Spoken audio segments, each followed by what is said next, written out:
Very good morning বন্ধুরা, দেখো তো কি হচ্ছে। Father's day special menu. বলো বলো বলো কি হচ্ছে।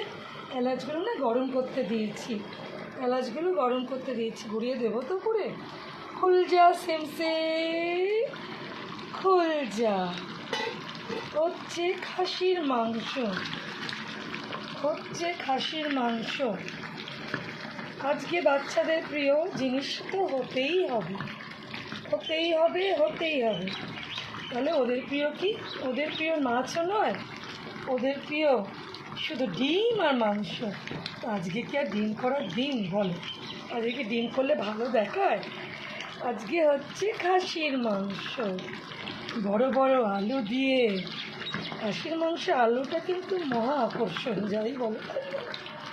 কষানো হয়ে এসছে, আমি তো পুরোটা কুকারে করি না, আমি পুরো কড়াতে করি। এই যে আমার খাসির মাংস পুরোটাই হবে কড়াতে, আমি কোনোভাবেই এটাকে দেবো না কুকারে। তো একটুখানি ভালো করে কষে নিই, কষে কষে তারপর দেবো অল্প একটু জল। দেখি দেখি কী অবস্থা, দেখি দেখি কী অবস্থা। ওরে বাবা, অবস্থা তো খুব ভালো দেখছি, দেখি কী অবস্থা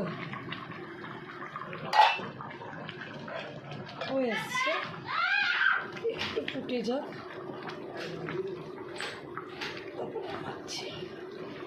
একটু ফুটে যাক।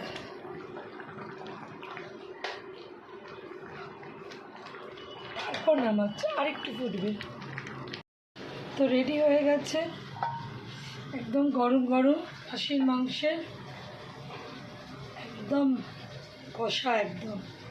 এবার আমি নামাবো, একটু ঢাকা দিয়ে রেখেছি গরমটা। আর এখানে হচ্ছে পটলের দোরমা, পটলের দোরমা খুব কষা কষা করে বানাচ্ছি। বাজার যে যতটা পাচ্ছি আর কি, ঝটফট করছি। তো কী করছি আর কি করছি না, তাড়াহুড়ো করছি একটু, কেন বাবার আজকে ডিউটি, অফিস বেরিয়ে যাবে, নাহলে আমার কোনো তাড়াহুড়ো ছিল না। ঠিক আছে, এটা মোটামুটি কষ্ট হয়ে গেছে, এবার জল দেবো। তো কেমন লাগলো আজকে ফাদার্স ডে স্পেশাল মেনুগুলো যে রেডি হচ্ছে, অবশ্যই কমেন্ট করে জানাবে। পাশে থাকবি, পাশে আছি, এটা মনে রাখবি সবসময়। টাটা বন্ধুরা, পরের ব্লগে দেখা হচ্ছে। ভালো থেকো, সুস্থ থেকো সবাই।